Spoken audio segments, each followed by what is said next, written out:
బయటకు వస్తాడు. బయటకు వచ్చి బాగా తిన్నారా, ఫుడ్ బాగుందా అంటాడు. సరే మీ సమస్య నుంచి ఆలోచిస్తా పోతాడు.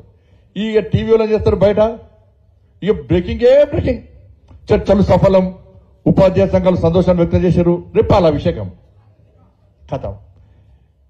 ఇన్ని సంవత్సరాలు జరిగిన చర్చలు ఏదైనా ఒకరి సక్సెస్ అయ్యారా? మీరు ఉపాధ్యాయులు ఆలోచించాలి, ఉద్యోగులు ఆలోచించాలి. ఏదంటే ఒక చర్చ, ఇన్నిసార్లు చర్చలు వేరే ప్రతి వరకు ఎక్కడ చర్చలు సక్సెస్ అయినాయా?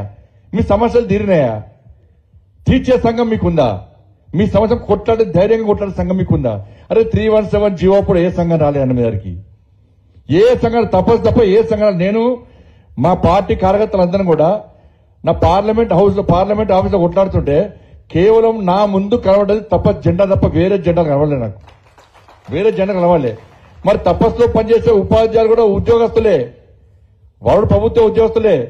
కేసీఆర్ అనుకుంటే వాళ్ళ ఉద్యోగాలు పోతాయి, వాళ్ళ కూడా కుటుంబాలు ఉన్నాయి. కానీ తపస్సు సంఘం నాయకులు ఎక్కడ కూడా వాళ్ళ ఉద్యోగాల గురించి ఆలోచించలే, వాళ్ళ కుటుంబం గురించి ఆలోచించలే. అరే మా ఉద్యోగాలు పోతావని, మా కుటుంబాలు పోతావని. మేము తపస్సులో ఉన్నదే నేను ముఖ్యం కాదు, నా కుటుంబం ముఖ్యం కాదు, ఈ ఉపాధ్యాయ సమాజం ముఖ్యం, వాళ్ళ కోసం కొట్లాడతామని చెప్పి అన్నిటి తెగించి వచ్చిన వాళ్ళే తపస్సు.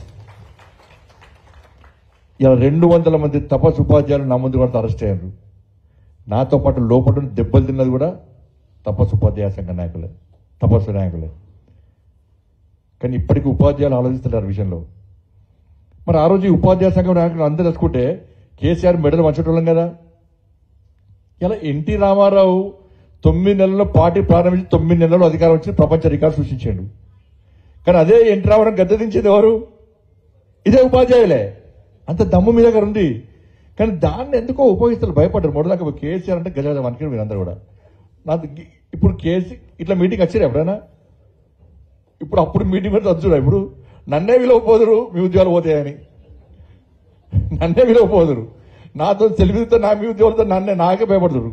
కొంతమంది ఉపాధ్యాయులతో అన్న జర ఫోటో తీయకన్నా అంటున్నారు. నాతో ఎవడు రాత్రి 12 గంటలకు వచ్చి కలిసిపోదురు, నన్ను ఎవడు పొద్దున 5 గంటలకు వచ్చి కలిసిపోదురు, నన్ను వాకింగ్ డ్రెస్ వచ్చి కలిసిపోదు, డ్రెస్ అంతా గుర్తుపడతారు కదా అని. అంటే అంత భయానక వాతావరణం, అంత రాచరిక పాలన ఆ రోజు సాగింది, రాజకీయ పాలన సాగింది ఆ రోజు. కానీ ఈ రోజు జరిగిందంటే మళ్ళీ గజాయిదు టీఎల్ పెండింగ్లు ఉన్నాయి, పిఆర్సీ అటైపోయింది, రిటైర్మెంట్ పైసలు వస్తలేవు. ఏం సాధించడం? ఏం ప్రభుత్వాలు మార్చారు మీరు. కానీ మేము కష్టంతో ఉన్నాం సార్. మీరు ఉపాధ్యాయులు అంటే నేను అబద్ధాలు చెప్తలేండి. నన్ను ఒక కష్టంతో ఉన్నాం మేము. 317 జీవో వల్ల అనేక మంది ఉపాధ్యాయులు ఆత్మహత్య చేసుకున్నారు, అనారోగ్యంతో చనిపోయారు, చెట్టుగోలు పుట్టగోలు అయ్యారు. ఆ బాధతోని మేమేదో రాజకీయం అధికారం రావాలన్నట్టుగా వేరే రకంగా చేసుకోవాలి మేము. ఇప్పుడు కొట్లాడితే కూడా ఓట్లు లేకపోతుంది మాకు. కానీ అప్పుడు ఓట్ల కోసం పనిచేయలే.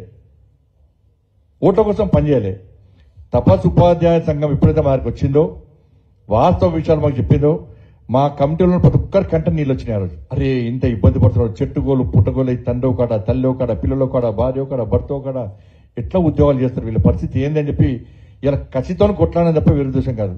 మీకు తెలియదు, నేను ఆఫీస్లో మేము స్ట్రైక్ చేస్తున్నప్పుడు, ఆందోళన చేస్తున్నప్పుడు ఇదే కేసీఆర్ పోలీస్ ఆఫీసర్ ఫోన్ చేసి ఏం చెప్పింది తెలుసా?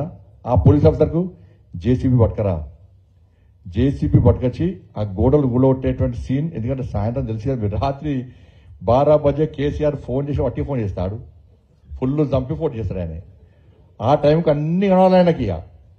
ఏం చేసి ఫోన్ చేసి పోలీస్ ఆఫీసర్ ఫోన్ చేసి, నువ్వు ఆడ బండి సంజయ్ అంటోడు వాడు పార్లమెంట్ ఆఫీస్లో కూర్చోండి, ఆ గోడలు కూలగొట్టాలి, వీడియో కాల్ నేను చేస్తా, నువ్వు జేసీబీతో కూలగొట్టు అని చెప్పి ఇలా పోలీస్ ఆఫీసర్లకు ఆదేశించిన వ్యక్తి కేసీఆర్. మరి ఆ రోజు ఇదే పోలీస్ ఆఫీసర్లు గోడలు కూలగొడితే మా పరిస్థితి ఏంది? మేమైతే బయట రాకపోదు, సచ్చిన పర్లేదు. ఇలా బయటికి వెళ్ళి ఫైర్ ఇంజన్ వాటర్ కొడుతుంటే, రంపాలతో కటర్ మిషన్లతో మా గేట్లు కొట్టేస్తుంటే, లోపల water pressure, fire engine water ఎట్లా తెలుసు. కిటికీలకు వెళ్ళి లోపల మేము కూర్చుంటే ఫైర్ ఇంజన్ వాటర్ ప్రెషర్తో మా మీద కొట్టారు. ఇలా 2 మహిళా కార్యకర్తలు కాళ్ళు విరిగినాయి. 6 భారతీయ జనతా పార్టీ కార్యకర్తలు ఎటు చూసాయి వాళ్ళకి. మేము బయట చెప్పలేదు, చెప్తే భయపడతారు, మళ్ళీ టీచర్లు అసలే వస్తలేరు, మళ్ళీ ఇంకా రారని చెప్పి ఎవరు చెప్పలే, బయటలో మేము బయట చెప్పలే. మీరు రాకుండా మేము చెప్పలే, మేమే కొట్లాలి మీకోసం. ఏ ఉపాధ్యాయుడు రాలే మాకు, ఏ ఉపాధ్యాయుడు కూడా మాకోసం రాలే, మీకోసం రాలే, మాకోసం రాలే. కానీ కొట్లాడిన మాత్రం భారతీయ జనతా పార్టీ. తెలంగాణ రాష్ట్ర వ్యాప్తంగా దాదాపు 2000 మంది భారతీయ జనతా పార్టీ దాదాపు 2000 మంది కార్యకర్తలు ఇంజురీస్ అయినాయి. దాదాపు 2,000 మంది కార్యకర్తల మీద నాన్ బెల్లబుల్ కేసులేండి. మీకోసం కొట్లాడితే నాన్ బెల్లబుల్ కేసు. ఏదో కేసు అయింది అనుకుంటూ రావచ్చు, కేసు అయింది కదా నడుస్తుంది అనుకుంటూ రావచ్చు.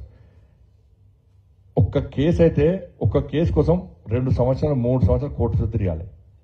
నా మీద ఇప్పుడు ఎన్ని కేసులు తెలుసా అండి? ఎన్ని కేసులు నా మీద? దేశంలో హైయెస్ట్ రికార్డు నాది. 109 కేసులు నా మీద. దానిలో 317 జీవో దాదాపు 10-15 కేసులు నా మీద. 109 కేసులు దేశంలో ఏ ఎంపీ మీద లేదు, ఏ రాష్ట్ర అధ్యక్షుడి మీద లేవు. నేను రాష్ట్ర అధ్యక్షుడు అయిన తర్వాత, ఎంపీ అయిన తర్వాత, మీరు ఎంపీ చేసిన తర్వాత 2 సార్లు జైలుకి పోయినా. దానిలో మీకోసం ఒకసారి జైలుకి పోయినా. మా కార్యకర్తలు నాతో పాటు జైలుకి వచ్చారు.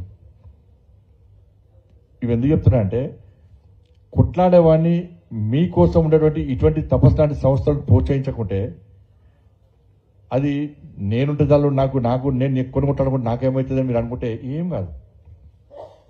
మీ సమస్యలు